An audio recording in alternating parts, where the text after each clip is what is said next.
Welcome along to the Soda Room. It's that spine-tingling moment where you're actually numb. It was like we had won the grand final. Still, for me, that is the most incredible experience of my life. You got the same undies on. I've got exactly the same ones on.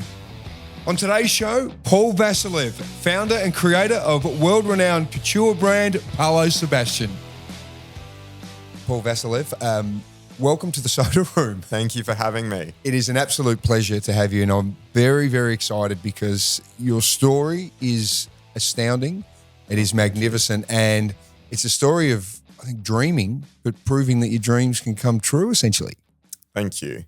Right. Now, there's so much been happening at the moment, but I want to get right back into where it started. Sure. Right. Okay. So you're a little fella, little fella, and for some reason you had this beautiful, amazing interest in fashion. How on earth does it start?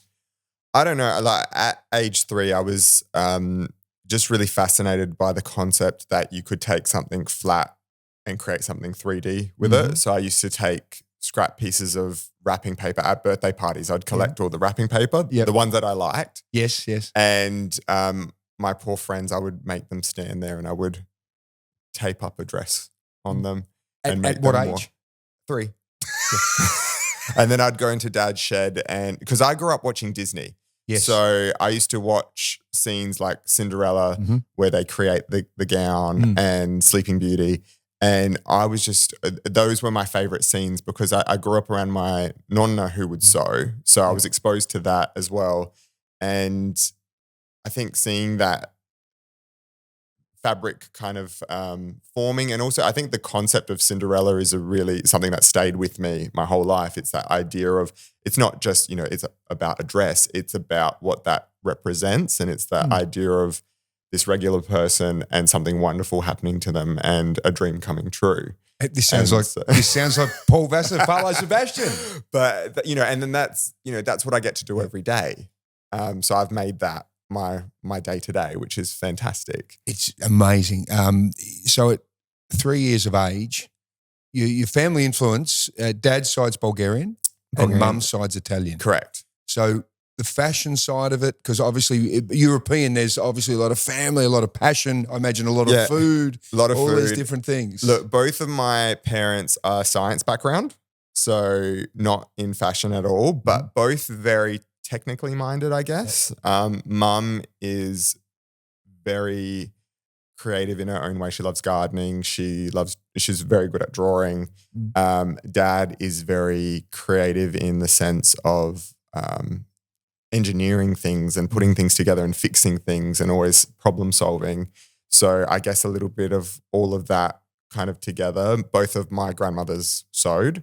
So being exposed to that, my dad's mum unfortunately passed away when I was about 4 months, but I still have her sewing box. And that's something that Dad would bring out for me all the time.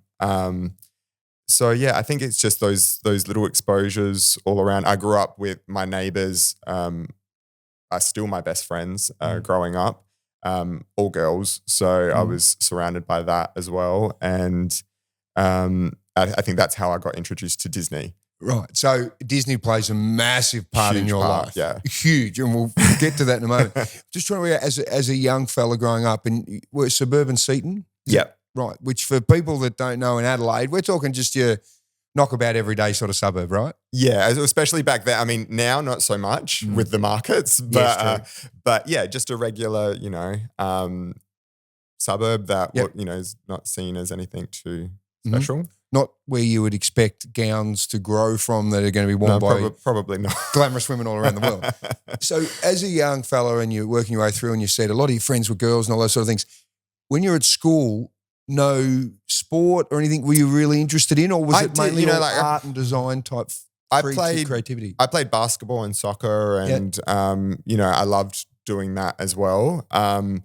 But art was definitely, when it was, when the subject changed from maths to art, it was like my time to shine, and I was very excited, and I loved drawing. And, even I remember, and I think I've told you this story before, in reception, we were learning about time, and we had to draw clock faces, and we had the hands that you could could move around. And because I thought it's a clock face, I drew eyes and then a nose and mouth and hair and a neckline, a necklace, a sleeveless, strapless gown. And then, the thing that was ruining my clock face was the clock hands. So I ripped them off, colored in the numbers so you couldn't see them as much. And I still have that piece of paper, and the note from the teacher is, Paul, this is not a clock.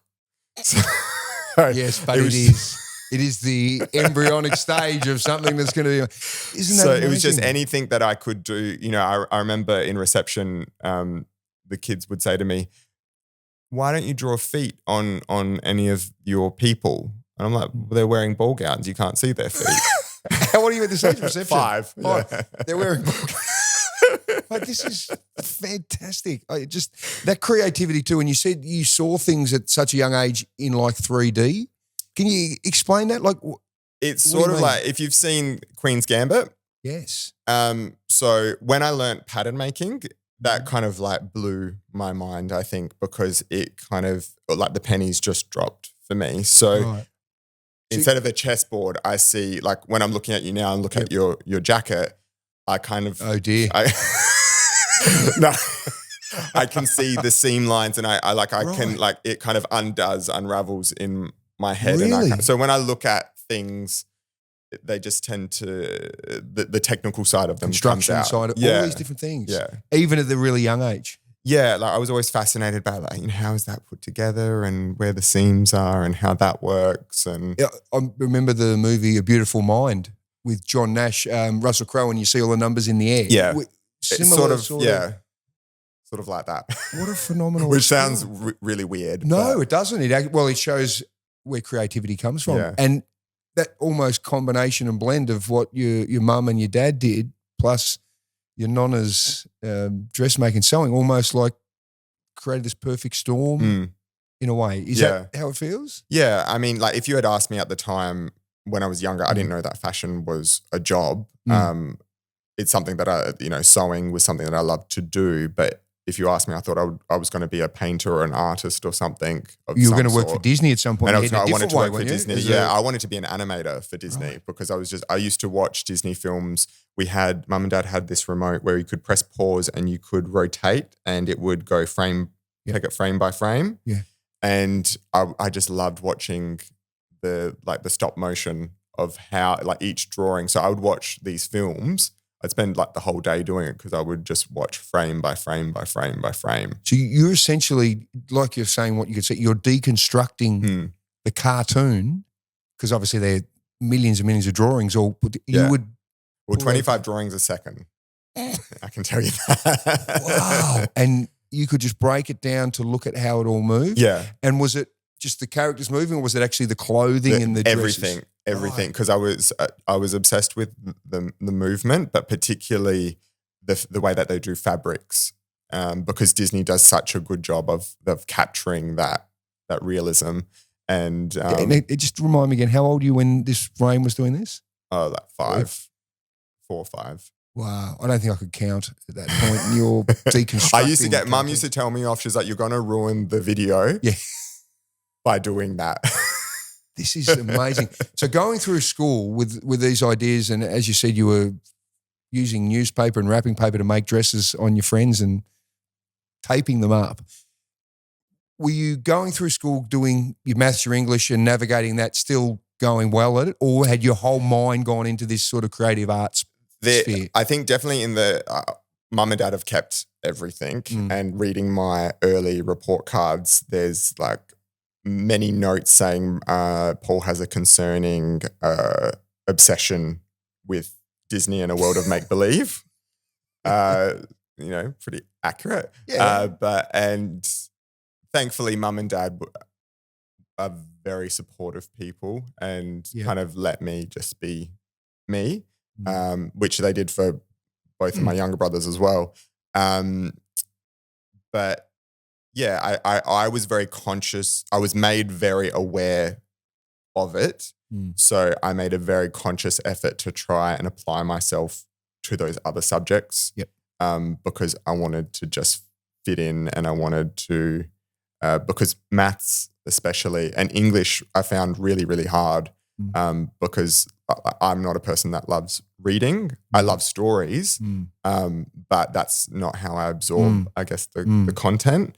And so I had to really, and now I like to read a book, but it was not something that came. I remember in year 10 we had to read To Kill a Mockingbird, and that was the first book that I properly read. But when we did reading at school, I would just kind of skim over, just so that, and turn the pages with everyone else because Look like you were doing it. Yeah, because I was, and then in my head I was replaying movies because I was bored. Which were the favourite movies? Well, in terms of Disney, Sleeping Beauty, Cinderella, Aladdin, Little Mermaid. What's number one? Sleeping Beauty, I think, for the artistry, because it's still to date the most detailed hand-drawn animated film. So that one, if you freeze any frame in Sleeping Beauty, and you could, and everyone in animation will tell you this, that you can hang it on your wall because each frame is just so beautifully considered. But then, I also grew up at my grandmother's house, being babysat, and most ethnic people will tell you that the grandmothers had Grease, Sound of Music, and, like Roman Holiday or something like that. So they were the film, and Sister Act. Oh, yeah. So they were the films growing up that I was exposed to and absorbed and loved watching. Right. So did you fit in at school? Because obviously you're doing really creative, different sort of things, and it almost sounds like you're an old head on young shoulders. Do you know what I mean? With the way you thought and what you're doing? I pretty much everyone that I went to primary school with, I'm still really, really good friends with today. And my childhood is like, we joke that the street that I grew up on, we call it Ramsey Street because there were so many kids in the street. We all grew up together, all best friends, and then went to primary school, and it was a small community primary school. It's shut down now, but there was, I think in total 180 kids. And so it was very community based. So I'm very grateful to that. And I was very fortunate to kind of go through that. And I think everyone just knew that Paul loved art, and we're really excited. And, all those kids that I went to primary school with were either in my first fashion show or were guests at it. We'll get to that. I love the fact, and this is brilliant, and you can see this with people, that if your mates are still your same mates and friends from primary school and all those times, it's such a wonderful thing to have because not a lot of people have it. No, and it's something you do really take for granted. But I'm very aware of how fortunate I am. So you're getting through, and then around about age 9, you come up with this bucket list, don't you? Yeah. With 3 items. Tell us what they are. So I don't remember the exact order, but it was become a fashion designer, work for Disney, and make a dress for Jennifer Lopez. Right. Okay. We'll run through those because you're not doing too bad on your 9-year-old bucket list. So as you're getting on a little bit, you 9, 10, 11, these sort of things happen. You started making dresses and that, didn't you, for your friends? And yeah, we just happened to be looking through a magazine, one of my neighbors who's one of my best friends, and we saw a dress and we thought it was, the most beautiful dress we had seen. And she's like, I'd love to have a dress like that. And I was like, well, I can try and make it for you. And so I did. And with the help of my nonna. Where'd you get the fabric from? Nonna took me to Lincraft. She went and got all the fabric for me and got the pattern. And I remember very clearly her opening up the kitchen table, taking the plastic cover off. And that was only come off for good, didn't it? Like Easter and Christmas. And laying out the pattern, and she showed me from scratch because I was ready to, really keen to just rush into it because I'd, experimented a little bit before with making things.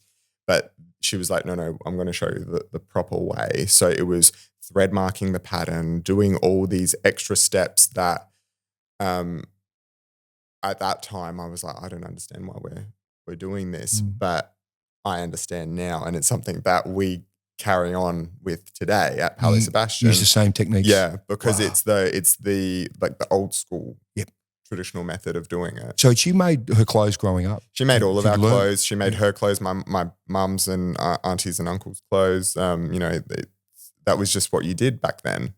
And so following Nonna's patterns and techniques, how did that 11-year-old dress work out? It turned out really great. I still have it. It's in my office. And yeah, another friend saw it and they wanted one, so I did a different version so that was unique for them. Yes. And then So already slowly. you're thinking about the client's different needs and making sure that you're not producing the same The thing. same, yeah. I think I loved the uniqueness and that transformative quality of it. I could see that from a very young age. And I think because I took, my 12-year-old friend and turned her into this, not glamazon, but it was, Princess. Princess, yeah. A Disney princess? In this dress. So I loved that feeling. And then doing that with my friends for school formals, because I would tell them, no, you got to have your hair like this. And I would go to the hairdressers with them. My friend Nikki always laughed because I think I scared her hairdresser. So you're 12 or something? No, this is a bit older. Oh. It would have been about 15. And you're directing the hairdresser. Yeah, that's not right. Yeah. Good. It didn't suit the dress, the hairstyle. No, it had to be, I wanted it to sit a certain way for the dress. And I just remember her looking at me like, who are you? Get out of my salon. This is fantastic. So all your friends start to get these dresses for formals. I would imagine they're taking the best dress award home too, aren't they? Yeah. So I think that's how that word of mouth started, because it was I was getting best dressed at, the Sienna formal, the St. Mary's formal, and it was all just kind of. Right. So amongst that sort of group because the school formal industry is a big industry, isn't it? Yeah, it was big, particularly, back in the day. Hair, makeup, limos, all these, like parents have to fork out a lot of money for these, don't they?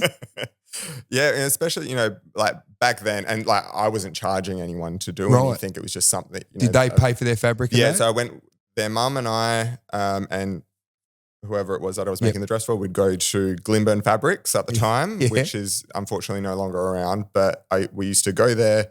I'd have my sketch that I did, and we'd find the fabrics that were going to create it and do all the fittings. And, these girls were walking around in corsets. And you weren't making any coin out of this at the moment? No, at I the just time? You just loved doing it. Yeah. Wow. That is fantastic. And then when you start to decide, okay, there's something in this, and the name Paulo Sebastian, where did that was a evolve? class At what time? survey at around 12 years of age. I had a couple of different things that I was playing around with because my name is Paulo Sebastian Vasileff, my full name. Growing up, no one could ever say Vasileff correctly. And I kind of always thought, it was when I started going to high school, especially, I thought, no, Vasileff isn't right for the brand name, because I'm shopping at Paul Vasileff, doesn't sound right, but I'm shopping at Paulo Sebastian, does. This is just starting high school. Yeah. And you're in your mind. Because I was going to Rundle Mall at that stage. Fridays after school, you'd go to Rundle Mall. Where were you shopping? I would go into Youthworks. Oh, yeah. Was I remember. And Globalize and a couple of Just Jeans and Yeah, of Jeans course. West. And So you're sitting there in your mind at that stage going, right, I need a name where it would be really good. yeah. What are some of the others that you put through your trial? It was Paulo Sebastiano, trying to think, Paulo Sebastian. There was a couple, and the logo as well was in year 11, a year 11 design assignment. I had all Paulo Sebastian done in all these different fonts and different styles of logos, and I just did a survey with the class and with my friends, and that's how it was picked. So you're already in school, you found your niche and you started, drop the other subjects or not have to spend as much. No, I still effort? did them. Got through I them still all? did them all because I was adamant that, my parents had put me through high school and I didn't want to just turn my back on all those years of hard work. So I really was keen to finish and finish all of my subjects and do all my exams. And this is at CBC? At CBC. But when I was picking my subjects for year 12, one of my lecturers came to me and said, look, you keep harping on about, like, it was no secret. Like, everyone knew that I was. Did they know the Paulo Sebastian brand name as well? Yeah, I think probably the friends did. Yeah. But yeah, I think it started to really, because I would put it on everything. Branding was any assignment, anything where I could put it, it was right. there. So any assignment in any subject was essentially geared towards something to do with creating a label. Yeah. So my year 12 was that's practical and clever. It was complete. Like, I did business studies, so I did obviously a business plan for Paulo Sebastian. Design, I did the logo for Paulo Sebastian and a catalogue. English, I think we had to do a report, so I did a press release for Paulo Sebastian. So it was all, I really utilised, I think the only subject that I couldn't weave it in was probably religion and PE. How could you not? Did you try? No. You should have just got everyone in PE going, right, we're getting runway fit now. Yeah. And do a runway fitness PT session. I love this because you've actually done what school's meant to be, and that's utilise the subjects into something that's going to be your life. Yeah. You're a step ahead. You're a step ahead of the school and the curriculum.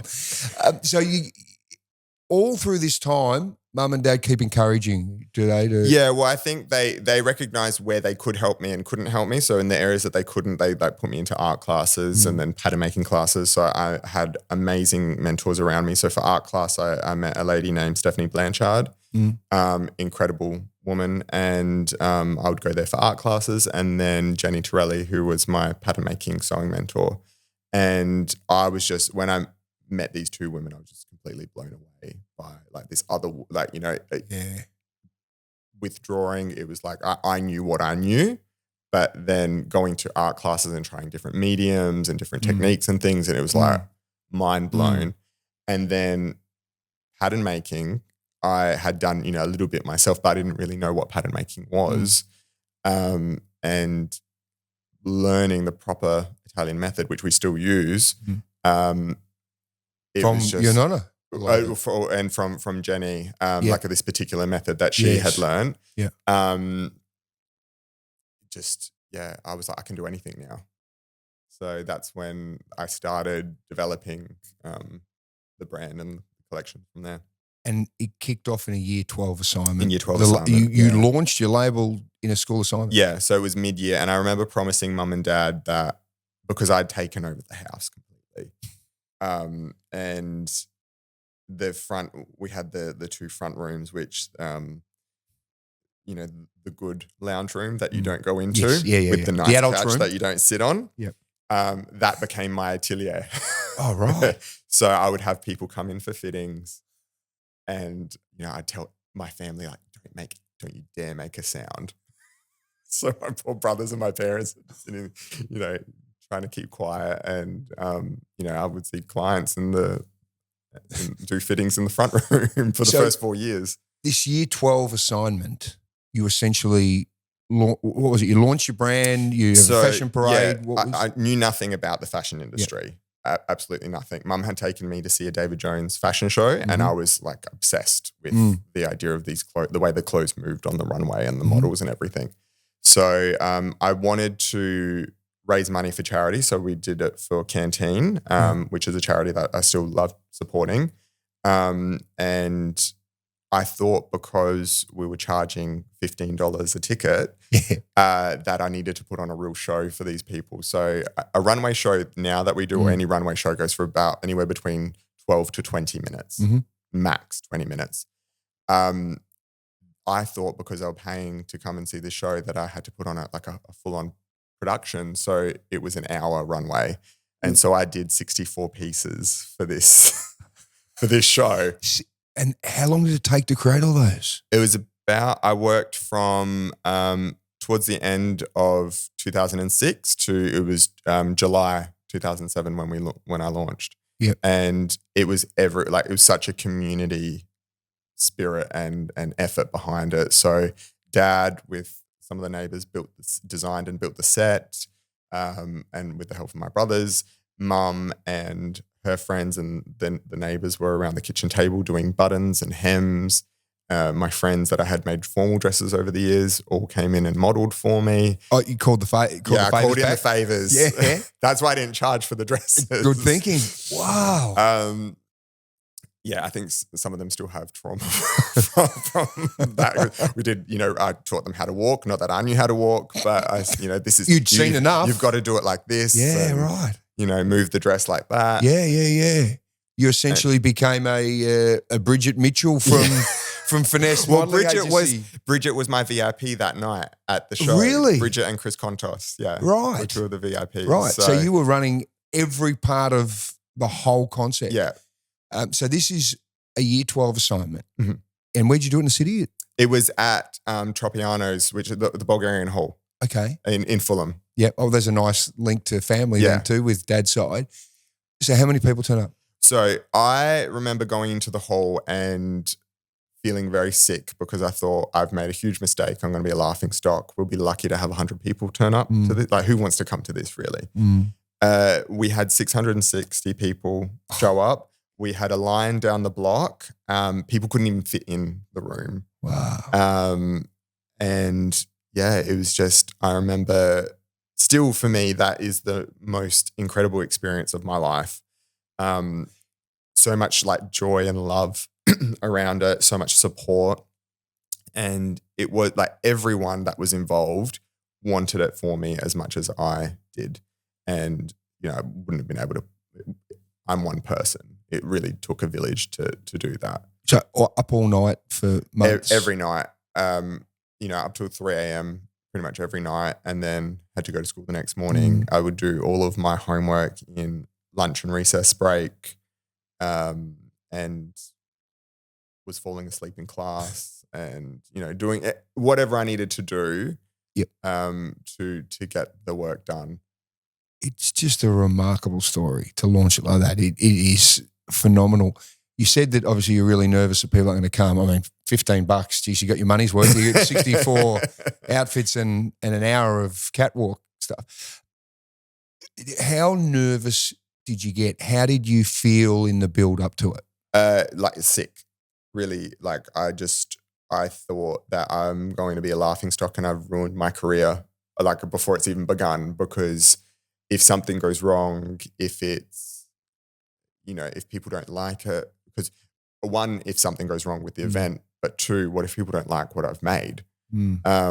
So it was a big risk. And, like I'm a 17-year-old kid putting myself out there for not just my school, but for everyone. Like it was open, my family, everyone was. But this is essentially a dream you'd worked for from 3 years, or from whenever you can first remember. It's probably happening before that. You're probably one and these things are going through your head without you knowing. Did you ever feel like an imposter in those sorts of things? I always feel like an imposter. Still now? Still now. Because I think as we grow and, another thing happens, I still feel like, I remember going to Paris and going, I really don't, like, what am I doing here? Yeah. And like, it's each time I feel physically ill. With each collection launch, even still, I get so nervous. But yeah, it's a strange feeling. And as I've had some incredible experiences, amazing things happened for me. But yeah, it's still, you pinch yourself because it's like this push and pull, these two, like this amazing opportunity, very glamorous life, but I'm also still Paul from Seaton. So it's, if you still get those nerves, which I think is a fantastic thing, because the difference between, I suppose, the fear and the excitement isn't a lot because you've got that buzz. Yeah. How did you deal with it? How did you overcome a lot of those nerves or that feeling? Because as you're progressing beautifully and your stars just flying, are you feeling like you belong more now into whatever that is? I don't know. A little. I think I feel more assured in myself that if I'm happy with the job, or I know that the team and I have done our best, that's all we can do. and whether you like it or don't like it, I'm never going to please everyone. Yep. And that is something that I came to accept at a very early age. And I Yeah. think that's helped me because it is something that, everyone has an opinion on. And, you just have to go to the comments on Instagram to see the good and the bad. And that's life. Well, your stuff's going out internationally. Yeah. And some people are going to be blown away. I'm sure some people probably criticize it for whether it's jealousy or for whatever. And that must be hard to deal with. Anyone that puts himself out into the arena With anything that is you on do. show, aren't they? On judgment. Exactly. And particularly with things like social media, we're all opened up to that. But I think one of the things I'm very grateful for and something that my parents really helped me with was discerning criticism from constructive criticism from just criticism. And because I think constructive criticism is incredibly important. And that's something that I really encourage and welcome from my team and the people around me that I trust because I don't want people just telling me that I'm doing a good job all the time, because then if I've done my job and it's good, then there's no point in doing another collection or making another dress. You always strive. I need to do better each time. So that's a really hard. It's exciting, but then when you're in it, I find each collection that we do, it's this wave of emotions of excitement, can't wait to do another collection. Oh, why are we doing this again? Feels awful. To this is turning out really great. To I don't like anything, and then it's all turned out really well in the end. So it's this each season roller coaster. Knowing that about you, then that first night for year 12, the hour-long parade, were you able to enjoy it? Were you able to soak it in, or were you just? I think I was just. I haven't actually thought about how I felt since that night. I think. Okay, we can now. But how, can you remember back to how you felt as it was happening? Yeah, I just remember being like I couldn't talk to anyone or do it. I just wanted it to be. Once it started, I was like, this is amazing and this is going really well. But I think it was that lead up that day from the morning to whenever it was 6 or 7 o'clock that the show started. It was like almost I was shaking the whole time. You can remember that feeling? Yeah. Worked out well? Just the nerves. It was, I remember peeking out from behind the curtain and seeing one of the girls walking out, and the music was just so fantastic. Francis, who's a family friend of ours, did the music for us. And there was just such strong energy, and you could see people like wanting to get up from their seats because they were loving the music, and it was just the lighting, everything kind of came together. And at that moment, I remember very clearly seeing her walk out, and I was like, oh, this is good. This is exactly what I wanted. Can you remember what grade you got for the performance, for the whole assignment? I think I got full marks from Good. memory. Well, I'm glad. So it would have been a 20, I think, I guess. The actual moderators went to the event, didn't they? I had to present to them afterwards. Yeah, so all my teachers came. Yep. And then I had to show the video of the runway and do a presentation to the moderators afterwards. Wow. So, and that was the other thing. I was like, if this doesn't go well, I'm going to fail this subject. Full marks, no doubt. So things obviously from that, you were ready to go. Pretty much, yeah. And it just started to evolve? I got my first wedding dress order that evening. And Really? And then it kind of and I had promised mum and dad that I was like, don't worry, once the show's over, I'll be able to focus on the rest of my subjects. You can have your 2 front rooms back? The front rooms will go back to normal. I won't be up every night sewing because, they were concerned that I was up every night till 3 sewing, and poor mum towards the end was up as well with me. But yeah, it didn't go back to normal. You created a monster? Yeah. And it went for 4 years. In the house? In the house, yeah. So essentially it was the taster. The year 12 assignment was the sample plate for the family to get used to the next 4 years? Yeah, pretty much. And the business was launched? Yeah. And you started charging then? Yeah. Yeah, didn't you? Amazing. So you gathered momentum, you gathered steam. Yeah, I mean, I think like like I said, I had prepared all these press releases and things. So I was, I had business plans. I was set to go. And so it just kind of went from there. So I had to kind of, for the rest of year 12, I had to manage on the side, this side business. The hustle. The side hustle. And, I remember going to 55 Curry Street and registering everything and doing all of that. And then, when I graduated from high school, I knew that I wanted to pursue more study, but there wasn't at that time something that I could do. So I just went around and did work experience and internships. And I found DeFabio Brothers, who were Pulteney Street. In Pulteney With Street. the bright green signage, wasn't it? Yes. DeFabio Brothers. Yeah, Taylors. so Luigi and Ricardo, two amazing gentlemen, and made everything by hand from scratch. And they, I think, could see my passion, and they agreed to let me come in and do sort of an internship. Right. And just being exposed to that level of craftsmanship from at that age. And I remember doing a pocket, and Pina, who was working there at the time and has since they've closed, come to work with me. She's been a tailoress for 35 plus years. I remember her, and she still treats me the same. Yeah, So right. like the And now you're the boy that boss. came in.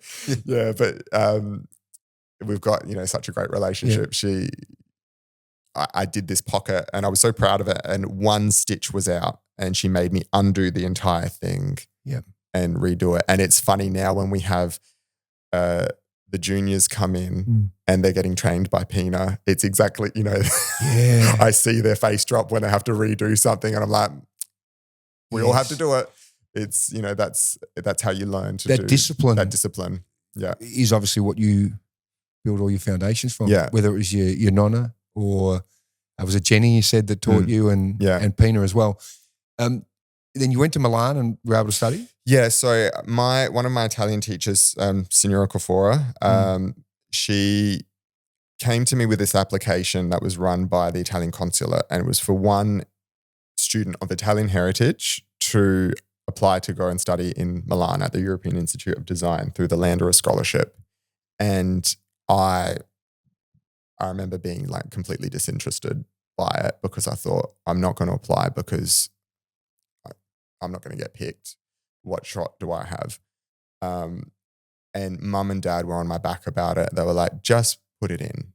And Signora Cofora got in touch with me, and she's like, have you done your application yet? Look, I'll write it for you, because I had to write it in Italian. She's like, I'll do all the What was your paperwork. Italian like? Obviously, mum's heritage. It was okay. Like, and I had done Italian through school, but it wasn't great. So she wrote my application for me, and I put together very last minute a portfolio, and I submitted it and completely forgot about it. And I just wanted to appease, mum and dad and Signora Cofora and just make everyone happy. So I just did it and, submitted it, forgot about it. And then a couple of months later, I got a phone call saying, congratulations, you've been chosen, you're successful. And I didn't quite understand I thought I had gone into the next round. Yep. And then she's like, no, you're going to Italy. And I pretty much dropped. I was at DeFabio's when I got the call. Right. And I pretty much dropped the phone. I was like, oh, what have I done? I've made a grave error. And you're gone. How long was the scholarship for? It was a year scholarship, but it was for the intensive course. So they run a 3-year course, and then they run a 1-year intensive course. So it's like which is probably the 3 years in one, is it? 3 years in one, yeah. Right. And I remember even everyone thinking that I wasn't going to get on the plane because I'm such a homebody, and I'd never been overseas before. I'd never lived out of home before. Didn't have to look after myself before. I had, mum and dad looking after me. Didn't speak really any Italian. And all of a sudden I was on the other side of the world, cooking and cleaning for myself, finding my own apartment, and, had to grow up very, very quickly. Was it scary? So scary. Petrified. What was the worst part of having to do all that? I think looking around and not having anyone around me to share that with, because I had amazing experience. My work got chosen to be shown in London Fashion Week, so I got to go to London Fashion Week, and I think because being the only Australian at that school, I stood out like a sore thumb, and all the teachers felt sorry for me because I was quite visibly miserable. No, I shouldn't say miserable, but I was homesick. You're 20? I How was old are 19, just turned 20. Right, I so turned 20 that year. You're young, and you, like you said, you hadn't had any great life experience that went beyond probably your suburbs. Yeah. I think I had been to Sydney once. Yeah, right. So, I sound very ungrateful saying that. I was very grateful for the experience, but it was so hard because I wasn't, this is a time when there is no social media. We didn't have smartphones.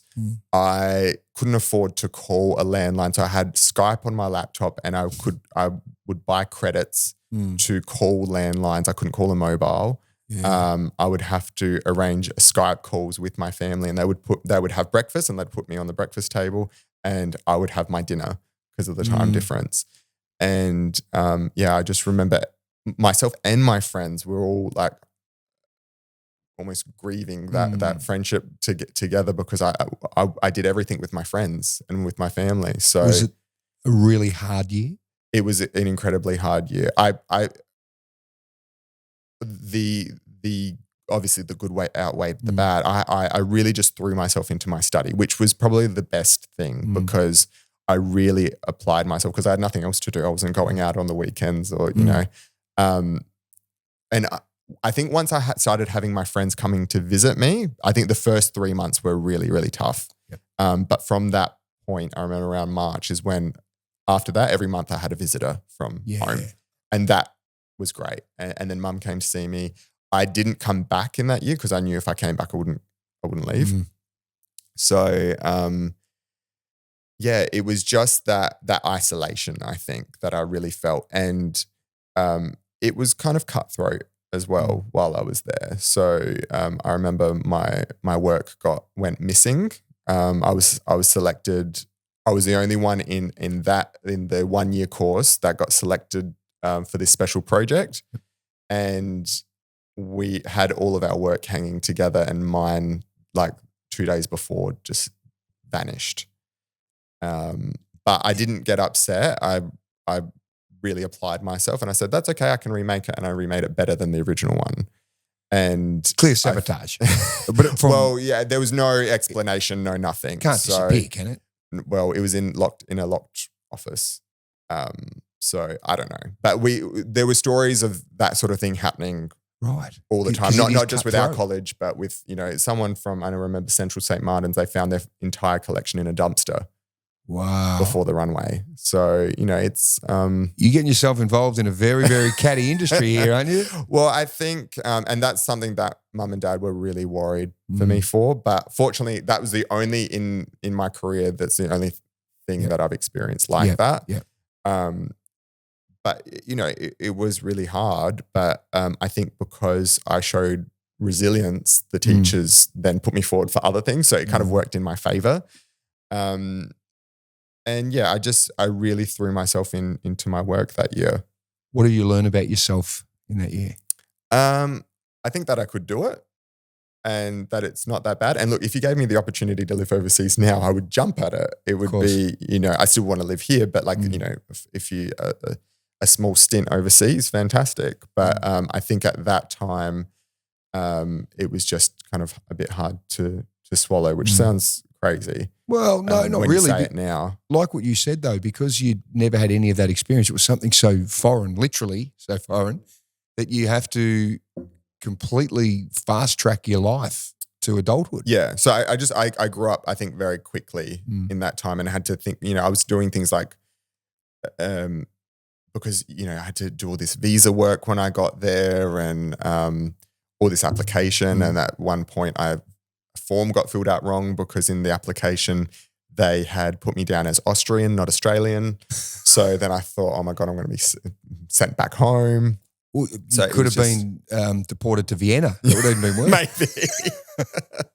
So all these things kind of happened, and I had to kind of like these challenges arose that I had to overcome. Multiple things happened along that year. And each time something happened, I would call home and be like, what am I doing here? Yeah. But thankfully I had that really strong support network. I tried not to show that to mum and dad too much and kind of leaned on my friends a little bit more for that because I didn't want to worry them. But we said resilience before, and that's clearly what you're able to develop. And yeah, I think that navigate your way probably put through. me in good stead for what I needed for to run my own business. It gave me that foundation. So you come back home, the business starts to really fly from what you'd learned. Yeah, I didn't even wait for graduation. I said, mail me the diploma. I'm out. I'm out. And because the lecturers came to me and said, do you want us to, they sat me down and said, like, we'd love for you to apply for some positions. We can help arrange interviews if you like. And I said, oh, thank you. But I just couldn't see myself working for someone. Yeah, right. And I really knew that my place was here. Well, 8 or so years earlier, you'd already created Paulo Sebastian. I've already got my own business. Right. So you're ready to fly. I was ready to go. So I came back home. I took some time off and I thought I really want to showcase everything that I've learned in this time away. And so I set about putting on another fashion show. And that's when the storytelling element really came into play, because in that time, what I really learned in Milan was how to take what made me creative, I guess, and how to take that, harness it, and put it into my work. So that's when the storytelling kind of came through. So we did Swan Lake, and I took the story of Swan Lake and the music and developed a collection based on that. So everything that all of your collections all have these particular stories or themes. Yeah, that was kind of in its infancy, and over the years that's developed more and more and more. And I know more about myself now and how I tick, I guess, and how what inspires me. So I know how to make it work better for myself. But it was those early collections, it was, seeing that kind of come out and that evolve. And you kept all of those traditions going in the way that you did all this. Yes. This craftsmanship. Yeah. Because that's something that was so important to me. Something that the idea of quality is something that's been really instilled in me, and I wanted to create a quality product made in South Australia, because I think mum and dad were always very conscious of buying local, and that made me very conscious of it. So obviously you have to get out of mum and dad's house. Yes. And then you find another place. So from that show, the Swan Lake runway, I was invited over to Sydney to showcase that collection. And before I went over, I normally don't sell the pieces from the runway, but I had a client come to me. It was her wedding, and it was 2 weeks before her wedding, and she needed a dress. And I said, look, I'm sorry, in 2 weeks, I can't really do much. What would you normally take if you? Like at 4 to 6 months. Right. So, and she was interested in the finale gown from that collection, and that took months to do because it had all these ruffles and things. And so I sold it to her, but then I was left without a finale piece for this show in Sydney. So and it was too late for me to order any new fabric, and I had 2 rolls of organza and some French lace, which was offcuts from my friend's 21st dress.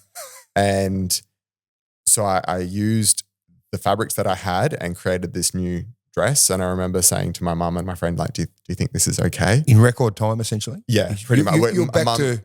Mum was on the couch doing, some of the beating, and this is back to year 12. Yeah, pretty much.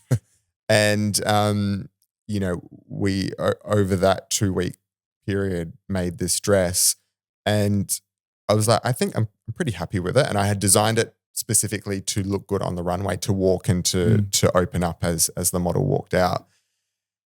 Had the show, it went really, really well. Again, didn't think much of it, like came home, and then I started getting all these weird emails from overseas. And I thought they were scams but they said, I'm interested in this dress. Oh, they weren't coming from Nigeria or anything? They were from like the US and from London. Right.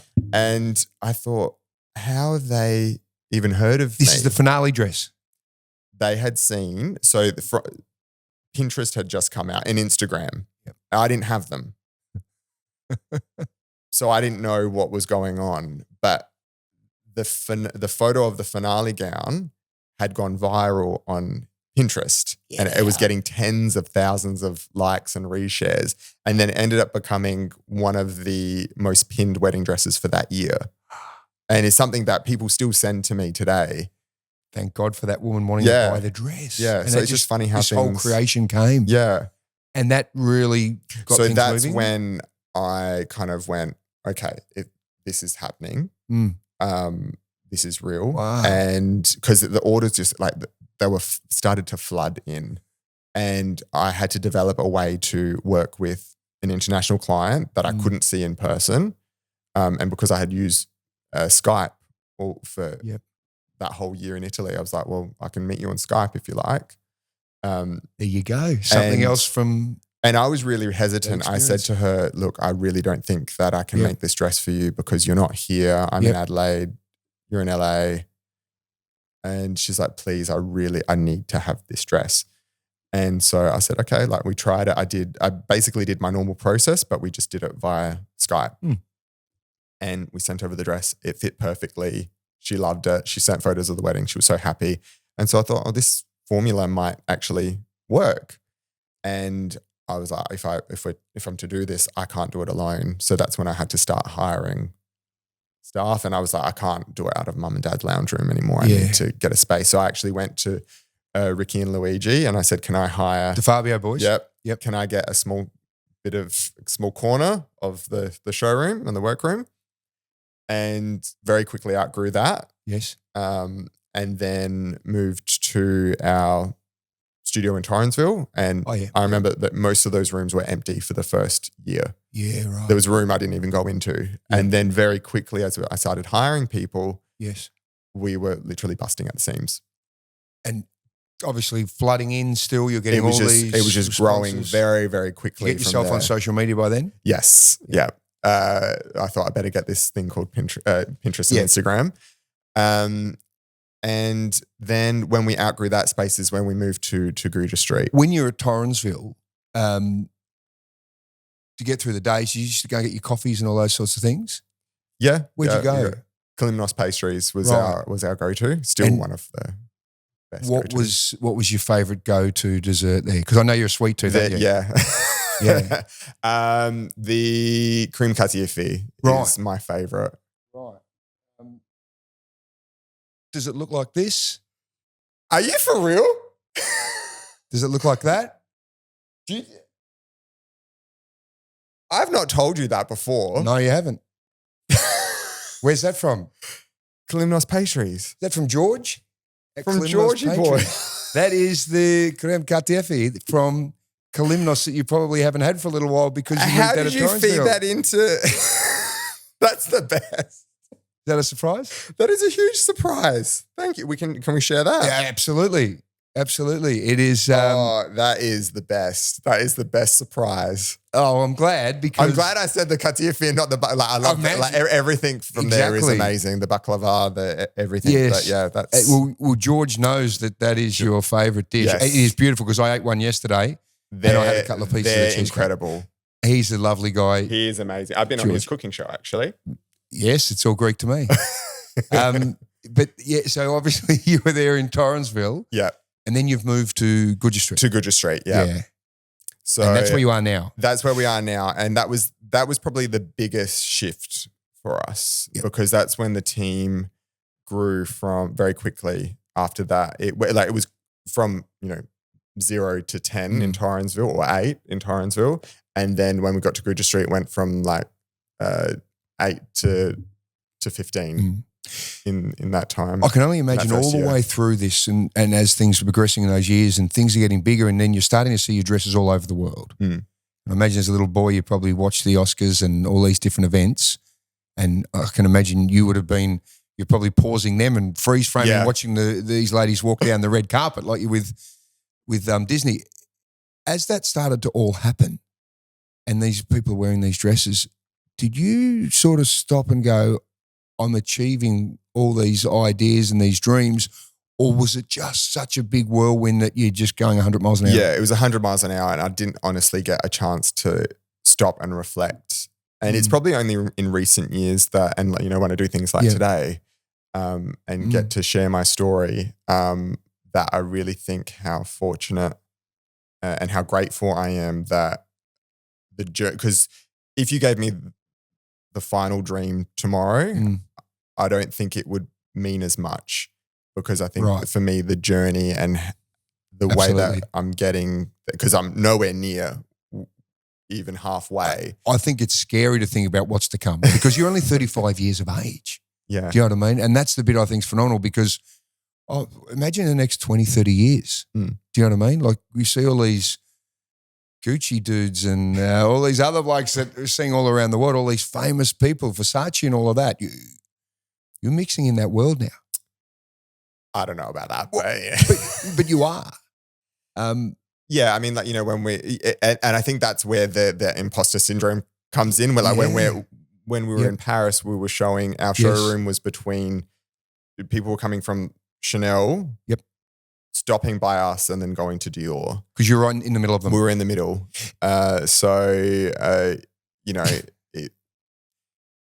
And people were saying, "Oh, we've just been at Chanel and we're going to Dior," and during Couture Week, it's another thing, like, because it's all about the craftsmanship. Yeah, this is Devil Wears Prada craziness. Yeah, yeah. Well, the reporters, they're not afraid to go up, because we had things on display on mannequins, and they weren't afraid to like unzip something and have a look at the interiors, Craftsmanship. Yeah, right. And the best feeling was when someone did that, and they're like, "Oh, we don't see this anymore. Right. This is old school techniques." Thanks, Nonna, Jenny, and everyone else that's been involved. And they're like, I didn't know that this was getting done in Australia, this type of work. Right. And that was, I remember messaging everyone back home saying that, thank God they like our work. And So with the imposter syndrome and all these sort of things you have, or I'm never good enough, whatever, once you start seeing these people, to start to give you a little bit of, not that you need the external validation, because it's what's inside and what you feel it counts, but it must have really started to make you feel.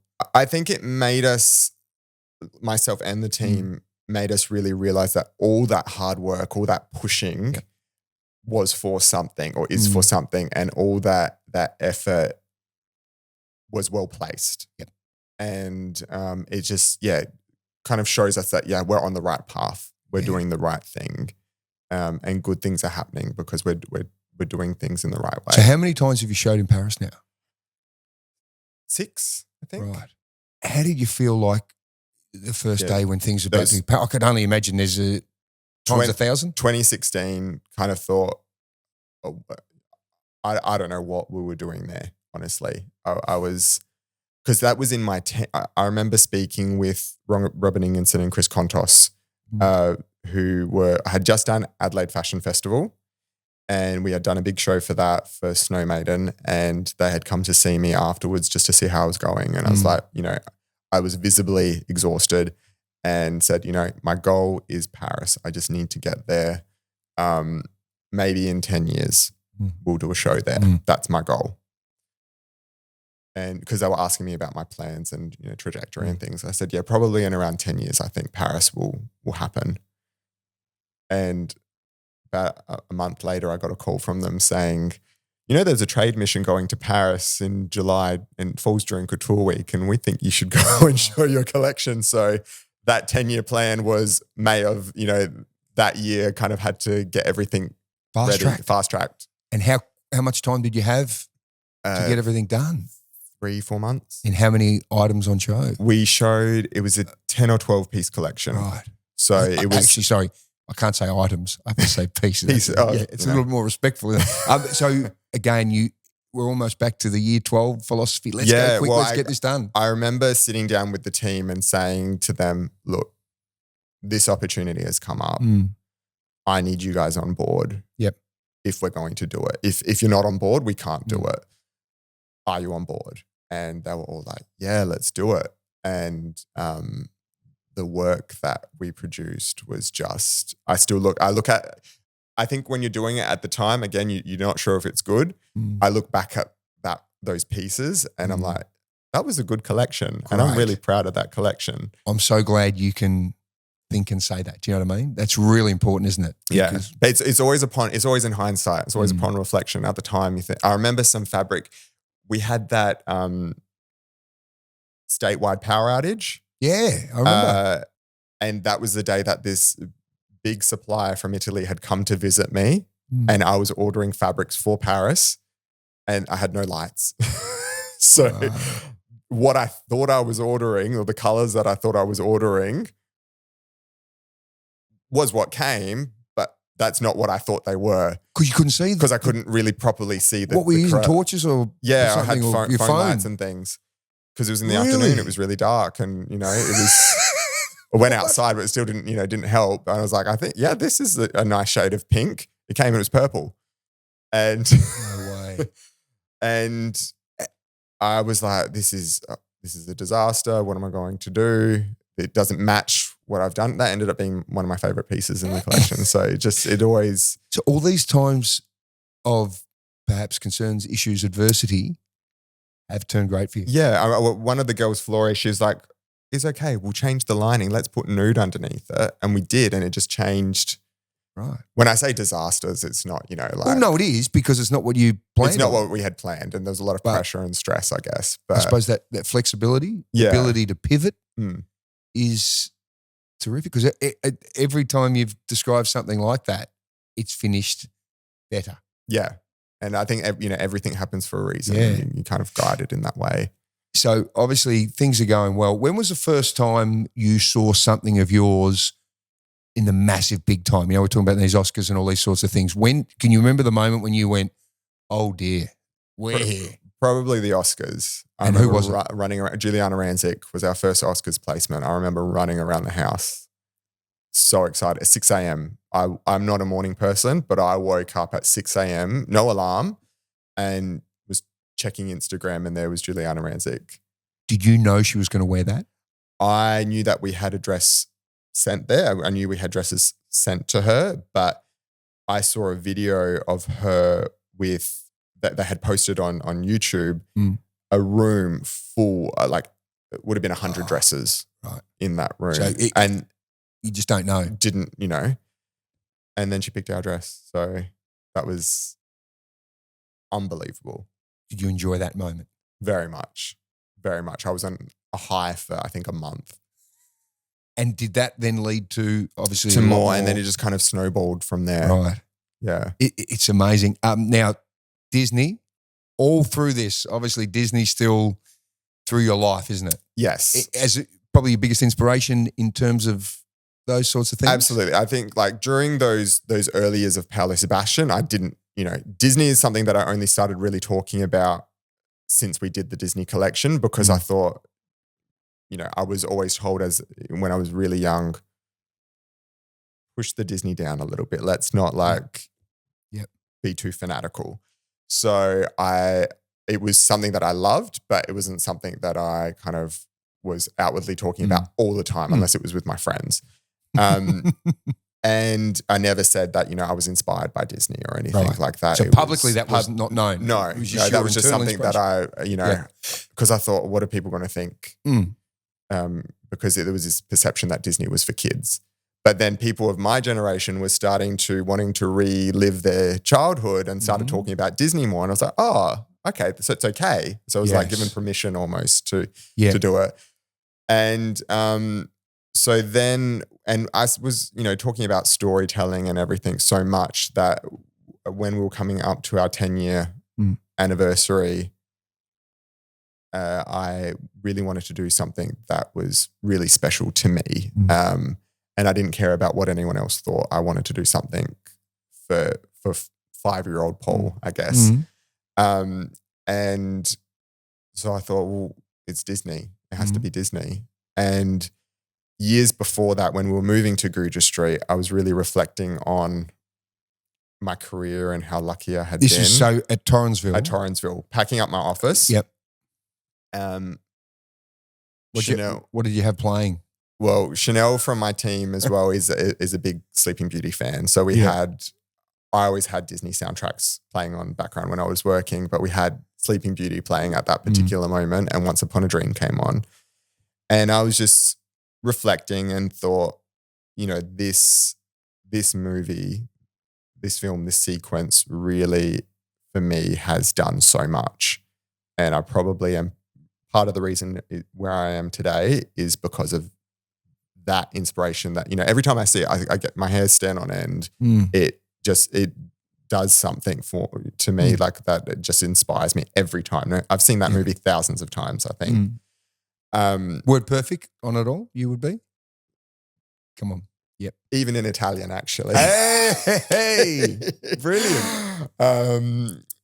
So, yeah, I just was reflecting on that, and I thought, Mary Costa, who's the voice of Aurora in that film, there's a quality about her voice that is just so, as with all the Disney characters, but particularly that song, for me, just has carried through.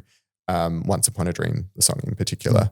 And so I thought, I'm going to write her a letter just to say thank you. And I Googled online and I found an address that I could send this letter to.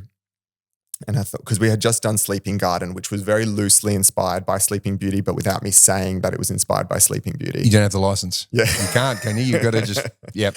And so I sent her a copy of that lookbook, and I sent her a sketch, and I sent her my letter.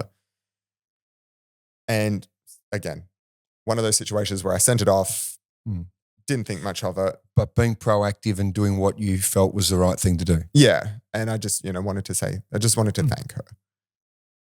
She called me. And how long later? It was about a month. I think I sent it through Australia Post. We didn't have courier. At that stage, we were just starting to do a bit more with international. So I didn't have all the couriers at my disposal that we have now.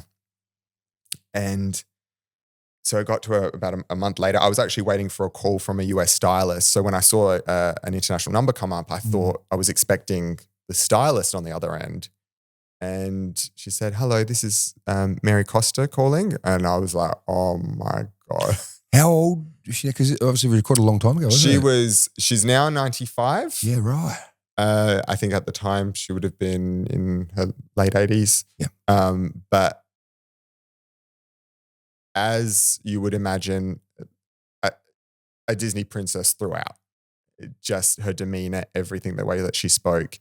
Such a kind, beautiful person. And I just had so many questions for her, and we got to talking, and we hit it off, and we're on the phone for about an hour. And we kind of over the years kept in touch, and for big life events, we would get in touch with each other. And every time I did a collection, I would send her the lookbook after that, and she would then call me. She would send me Christmas cards, and just very lucky to have that friendship. And it was funny because I remembered as a 10-year-old saying it was something about, we had to do assignment about like favorite people or heroes or something. And I remember putting down Sleeping Beauty and the teacher going, "Oh, Sleeping Beauty's not a real person." And I said, "Well, actually, yes, because she's voiced by a lady named Mary Costa and she's a real person." Wow.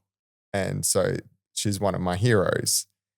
And so then, fast forward all these years, and she's a real person. She's a real person. You're on the other end of the line sending your cards. Yeah. So it just, it's just amazing. I'm so grateful to her and for her support. But then one year after the Oscars, she called me and she said, "I didn't see any of your dresses at the Oscars this year." I was like, "Oh, Mary, we send things, but it doesn't always work out. And, we'll try it. Hopefully next year you'll see something." And she's like, "If ever you need anything, I still have all my contacts at Disney. You let me know." Oh dear, hang on. And then, she's got no idea what she just did then, did she? Yeah. So I was like, "Oh, okay." So I hung up finished the phone call, and then I was like, "Okay, that's something." But then I didn't have the idea at that point. Yep. And then I had to come up with something for our 10-year collection, and I was watching Snow White actually. And the What a final, surprise. You had enough of Aladdin at that point? Yeah. I was working, I think I was working from home that day, and I had it on in the background. Yep. And the choir came on at the end. And I remember like sometimes my brain works and it does this thing like the Queen's Gambit where it just shuts down and I'm seeing, imagining something else. And I saw this runway and and same thing happened when I did Swan Lake, but I saw the model walk out. I saw the set. I wasn't seeing Snow White anymore. I heard the soundtrack, but I saw a model walking to the soundtrack and cherry blossoms falling. When she turned, her veil said, and they lived happily ever after. And I was like, that's my collection. So Disney inspired. I said it has to be Disney. It has to be the thing that has inspired me, the crux of my inspiration. Yeah. Has to be full that. circle. So I quickly called Mary and she's like, you leave it with me. The next day, I get a phone call from the head of Disney publicity. She knew some people. Yeah, she did. She knew some people and they acted very quickly. And they said, you know, Mary has shown us your website and your videos and we feel like you're a great fit. And she's told us that you have this idea. So we'd love to invite you over to the studios. Yeah, this is within 24 hours or so of you just talking about it. Yeah. And then like the Disney Australia team who are amazing and very good friends now. And I love working with them. They coordinated everything and together with Disney Australia and the head office, I went over. I got a private tour of Walt's office. Anyway, so Mary has got some pull. Mary's got a lot of pull. She's a Disney legend. So she's got. So pretty quickly, you're in Walt Disney's office in the US. Mm-hmm. Now, is this a pinch yourself moment? That was a real pinch. That you know, his office is exactly as he left it. They have kept it exactly preserved the same. The piano's in there that all the amazing songs have been written on in the office. So I saw that piano. So you're in the office. Yeah. You took photos in there, didn't you? Maybe. Yeah, but well, I don't know. Don't worry, Disney can't get all this. But so you're actually in his office. Yes. And it's exactly like it was when he left it. Yeah. Now, we've talked about this once before. I was talking to you. Walt Disney's on ice. He's cryogenically frozen, isn't he? He's meant to be seriously cryogenically frozen. I don't know if that's true. That's the legit Disney on ice, isn't it? Did you, as you walked to his office, did you feel a cold sort of chill that there might be a little room, a chamber? No. Not at all. It must have been really freaky though being in there. It was a real surreal moment. You know when you were talking about all this inspiration as a young kid and this obsession, you're actually in the place where a lot of that was maybe created. I was in the lot. You felt that? Yeah, I was in the lot because I watched, you know, aside from watching the films, I know every making of. Yep. I've seen them all multiple times. So I was meeting people and seeing things that I had watched in these films, in these making of films. I was seeing the rooms and the car park and, you know, all the things. Yeah. So I was like, I knew everything. That must have been an unbelievable moment. It was surreal. It was such a highlight.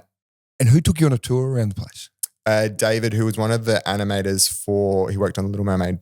And he's part of the archive team now. He's in merchandising and marketing. Yeah. He was amazing. He was the best tour guide that I could have had. He was incredible. And did he know what was going on? Because this is how quickly he was very surprised. I remember him saying to me, he's like, I don't know who you are, what you said, what you've done, but just so you know, this doesn't happen normally like this quickly. Because it was literally like, I asked for this thing and then this thing was happening. Like a month or two later, I was overseas. So I think he was a bit perplexed by how it was all happening as well. You've got some pull now, Mary's friend. You say, hey, I know Mary? I think because I really demonstrated to them how serious I was. Yep. And I was like, no, it has to be like this because of X, Y, Z. And Walt did this, so we have to do it like that. And I think they could see from a the initial conversation with me, how that their IP and their brand was in very good hands. And they gave me, they trusted me because I reassured them that, being one of the biggest Disney fans, that I would not do disservice to that legacy. I wanted to honor it. And they obviously, you won their trust so convincingly. I Obviously. hope so. We had to so. have. And you make that. And so I went after that meeting. I went away, designed the collection.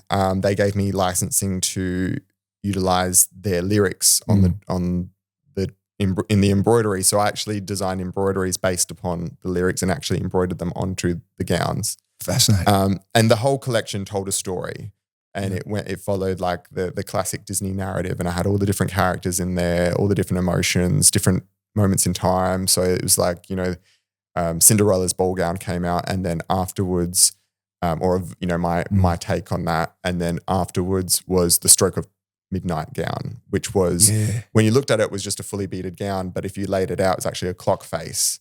So then that was the representation of, the spell breaking. Yes. And then it went dark. The lights all went off. Did you want to keep the hands on that clock, or did you want to remove them like primary school in reception? Did that have hands? I think it didn't have hands. It was just the face. That would have got in the way. But then, then the lighting went off, it went dark, and then it was the smoke came on, and then all the dark dresses came out, and it was like the curse, dark side of it. So the Snow White's apple, all these types of So it was the poison apple dress. Right. There was the evil queen, Maleficent. Yes. So that part was really fun to come up with. And then the last dress in that section was the kiss of true love. So it was like that representation of the curse being broken. And had all love quotes from Disney films. And then it went into the happily ever after in the end. So the 9-year-old bucket list was create the brand, be a fashion designer. Yes. Tick. Work with Disney. Well, at a level that you probably could never have dreamed. Never imagined that, which is brilliant. The third one? Jennifer Lopez. That's still to be done, right? Still to be done, still on the... Now, I've mentioned this to you before. Isaac Humphries, 7-foot basketballer for the Adelaide 36ers. Played a bit in the NBA for the Atlanta Hawks. Wonderful pianist and singer as well. He sang with J-Lo, Jenny from the Block, right? And I promised you we're going to try and find that out. I'm going to get Isaac on this pod, and we're going to try and get you. Okay, I don't put pressure on Isaac. No, but we've got to get this sorted, right? And we've got to tick number 3. So you have all these people.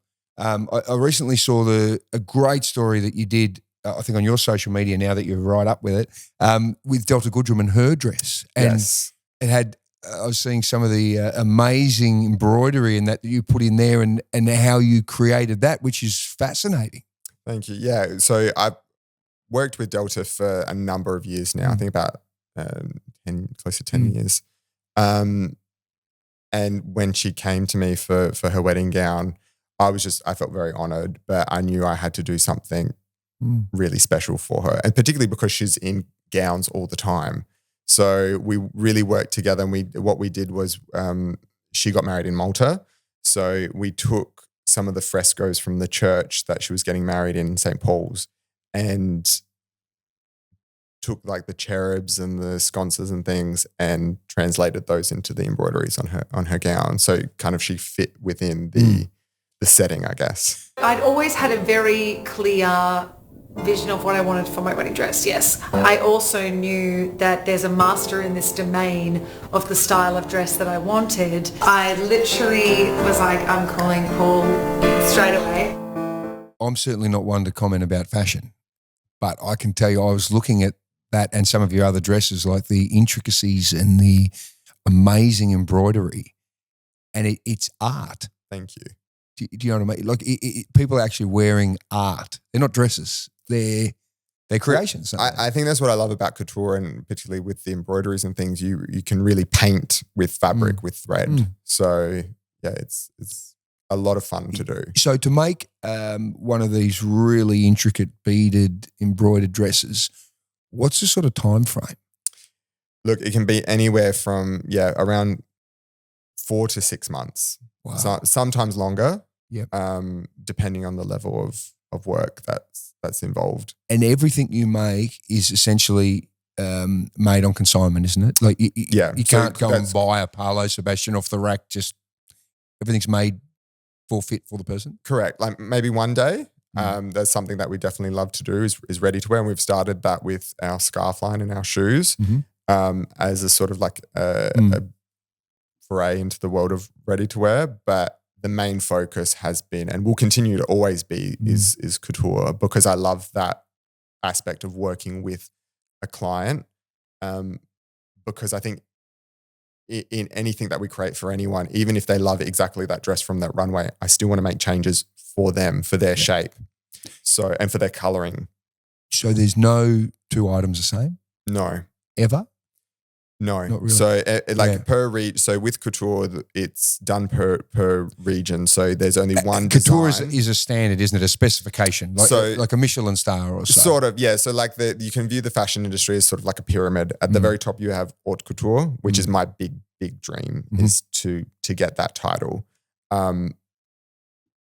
There's a bit of a process to get to that, and currently only about 25 houses worldwide. And who are we talking have that? So haute couture, Dior, Armani Privé, Valentino, Chanel, those type of hopefully brands. we're going to say Paulo Sebastian. Maybe one day it'll be pretty cool. Then step down, couture.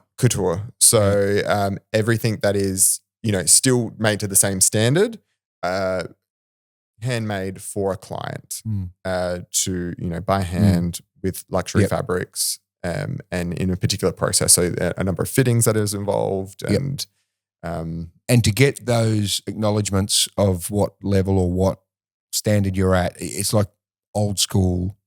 Traditional. It's very traditional. Yeah, it's very traditional. And, having a certain amount of number in the team and showcasing in Paris is really important. There's a number of.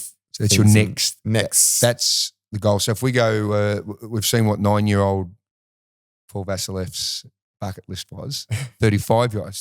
I still can't believe you're only 35. Like what you've achieved at just 35 is insane. Thank you. So 35-year-old Paul Vasileff bucket list now. What would we sort of have on there? I would say haute couture, which has been on my bucket list really as well since I was probably about 12. Ready to wear is something that I'd love to do. I'd love to do menswear one day. I'd love to do perfume as well. They're all things that hopefully as the brand grows that we can do. Now, of course, recently, amazing situation. You must have been blown away when Taylor Swift's new single features her in a Paulo Sebastian creation. It was pretty unreal. It's one of those surreal moments again, seeing that, because it's unbelievable. I think more than 60 million views on that so far, at least. That's crazy. What does that sort of opportunity then, what does that mean for Paulo Sebastian as a brand now that people are? I mean, I think when things like exposure. That happen, again, it's one of those things that shows us that tells us that we're on the right path, that we're doing the right thing, that all that hard work is for something. And it's incredible to see the excitement around it and all the support. And I think people were just so happy to see us, continuing to be doing work on a world stage, and particularly in Adelaide. I think we've got such a strong support behind us, which I'm very, very grateful for. And it's just you pinch yourself. When you see things like that, does the little imposter syndrome start to disappear a little more? I think it's never going to go, and I don't want it to go away ever, because I think that's what keeps me wanting to try to do better. So I need it, but it certainly, like I said, it makes you feel like you're on the right path. Are you a perfectionist? Yes, very much so. But I think that's a good thing, isn't it? Yeah, I think I channel it in a good. I like to think that I channel it in a good way, a productive way. Have you made the perfect dress yet? I don't think there's ever such a thing as the perfect dress because there are so many different shapes, cuts, styles, fabrics. You can't put everything into one dress, nor should you. That's something that I tell everyone. So I don't think there's such a thing as a perfect dress. Yeah. But you can perfect the work on a dress. We can do perfect work, but and I think that's what makes you want to keep going because you want to try new techniques, you want to try new styles, you want to try new fabrics and beadworks and embroideries. So that's what keeps it interesting. And each shape is different, each client is different. So it's about creating the perfect dress for that person. I like that answer. Now that you're a dad, has that changed inspiration, ideas? Has it created different things now? Yeah, I think it's changed my perspective on life and on everything, as you can imagine, as you know. Yeah, the sleep thing as well is that makes the brain work a little bit harder on the sleep deprivation, but she's amazing, and the joy I think that she's brought to Anna, myself, and our families is just like nothing else that I could ever imagine. Do you see the world differently now you're a dad? Yeah. How do you see it? How's that changed? I'm very conscious of not being a helicopter parent. Yeah. And I just want to make sure that I do everything right that I can do right by her and give her the opportunities without spoiling her either. It's that because I'm very grateful to my parents and very conscious of how there's that delicate balance between the stage parent and the supportive parent. And I think my parents did such a good job of that. No doubt. That they were never pushy or doing it for themselves or anything like that. So I just want to try and, if I can emulate what my parents did and what Anna's parents did, because I think both, we've got a lot of that. I think that's why our families get along so well, is the similar values, and I'm very grateful to that. Well, clearly your mum and dad encouraged you the right way when you showed that amazing creativity, and look where we are. Do you know what I mean? So I have no doubt that you and Anna will do the same thing. In time, if she is making a pocket and she gets a stitch wrong, will you make her unpick the entire thing? Probably. I'd like to think that I would. I'd be proud of her. Absolutely. I would never take that away. But then I would say, let's do it. Let's do it another one. Yes. Well, Pina would be proud of you too if you made. I think Pina would be. Pina's very excited, so I think Pina will be the one that I'll send her to. Now, one thing I have to ask, which you would be the perfect man to marry for your wife Anna because of what the ability is you're able to create. So when you and Anna got married, and I know she's a very down-to-earth person. Very. What happens when your wife marries Paulo Vasileff, who is on his way to haute couture at some point? What happens with the dress, wedding dress? So Anna, to her credit, she was like, don't make me something new. I can wear something from a collection, it's fine. And I was obviously like, oh, absolutely not. I need to make something. She knew what she was doing. She knew. Upon reflection, maybe. No, I ended up making 3 gowns for her. Not 3 as in pick one of 3. It was 3 for one for the ceremony, one for the reception, for the dinner part of the reception, and one for the dancing. This is another Paulo Sebastian extraordinary performance. Well, I just wanted to, again, it's like that perfect dress. Yes. You can't put everything into one dress. And there was all these things that I knew that we both wanted out of the evening, and that I wanted her to be able to feel as well when she wore those pieces. And so I knew that, when the dancing happened, you don't want a big ball gown. So you had the perfect dress for each stage of the day and evening. Yeah. Well, the second dress I think is probably our favorite, which was designed for our first dance. Well, give us a snapshot. So dress number one was the ceremony gown, huge What ball did that- gown. Yep. It was French lace embroidered with these beautiful 3D flowers that we spent months designing, even just designing the embroidery, because her nonna loved roses and unfortunately was not able to, had passed away. So I designed an embroidery that was based around roses that kind of were trailing up the dress, and on her veil had all of our grandparents' names embroidered through.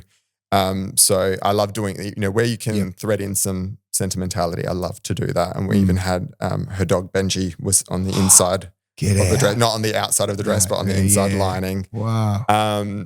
So yeah, that was the ceremony gown, which was the Like with train and huge train, huge dress, huge veil, everything. And then the second one had no train, but was a big ball gown, but was constructed to be feather light, so that in our dance I was able to pick her up. Right. And every movement, everything, it was like a Cinderella ball gown. Are we talking? Is that like Patrick Swayze, Baby in the Corner? Not quite like that. No. What was that? What's it? Dirty Dancing. Dirty Dancing. Yeah. No. Not that level. Yeah. And then the third dress, and that dress had all Anna Love stars and things. Right. So that was all. Yep. So this is essentially a Paulo Sebastian performance and showcase with the personal love of the love story. So then she'd go then and make another change. And then, the final dress was all crystal, and it was the sort of fun party dress. And that was actually originally her favorite dress throughout the process. In the wedding collection. In the collection of the wedding dresses. But it was the second dress that she didn't want to take off. So that was really great to see how much how good she felt in them. You have set a standard for every future husband on the planet that they can never get to when you design 3 wedding dresses for your wife, and we are talking world-class wedding dresses. Like, it's amazing. It was a really nice experience, I think, to go through together, and to be able to create them for her, and it was very memorable. Yeah, I think. Because obviously you do create many, many wedding dresses for clients, and you've created the most important 3 wedding dresses of your life. So it must put you in really good mindset and the creativity of what you can do for other people as well. Yeah, I think it was really good being on the other side of things. I was creating the dresses for Anna, of course, but I was also, in some respects, the client. So it really helped me understand my clients a lot more, and what, the things that they go through when you're planning a wedding. So that was really interesting. It's remarkable, the whole full circle of what you planned as a little fella, what you've been able to achieve. Thank you. And I think everyone here in South Australia looks and go, you are absolutely world class. From Seaton, working in Torrensville, working in your mum and dad's front rooms, and now obviously in the city there, but it's still all coming out of Adelaide. That's important to you?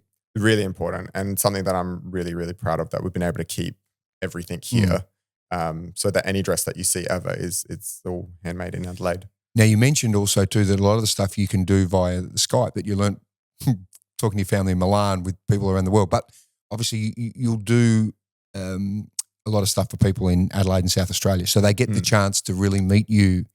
With all my clients, I see them all the way through. Right. Whether they be from Adelaide or from Dubai or from Paris or wherever it is. That connection for me is really important. But of course, creating a name, Paulo Sebastian, when your name's Paul Vasileff, can confuse some people.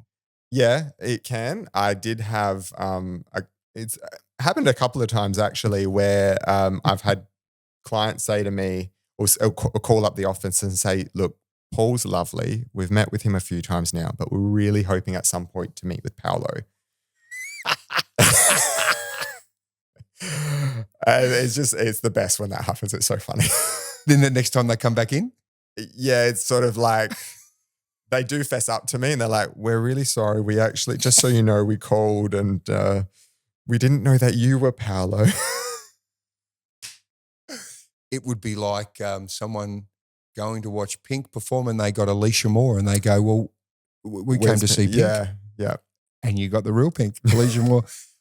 Paulo, Paul, mate, it is such an honour to chat with you. Thank I love you your for having story. me. It is so beautiful. And at 35 years young, there is so much more to come. And I can't wait to spray a little Paulo Sebastian cologne on one day or perhaps slip into a nice Paulo Sebastian shirt.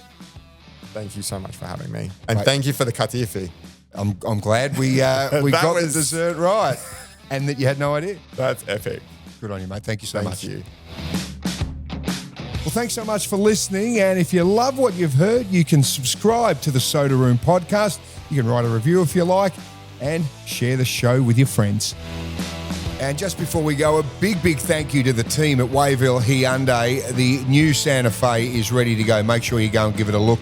It's a winner of the Drive Car of the Year for 2025. It's got this great, bold look on the outside, beautifully finished interior, plenty of space with 7 seats for the whole family. And with Black Friday on, Wayville Hyundai is offering 7 years servicing and 7 years warranty on all new Santa Fe's. How good is that?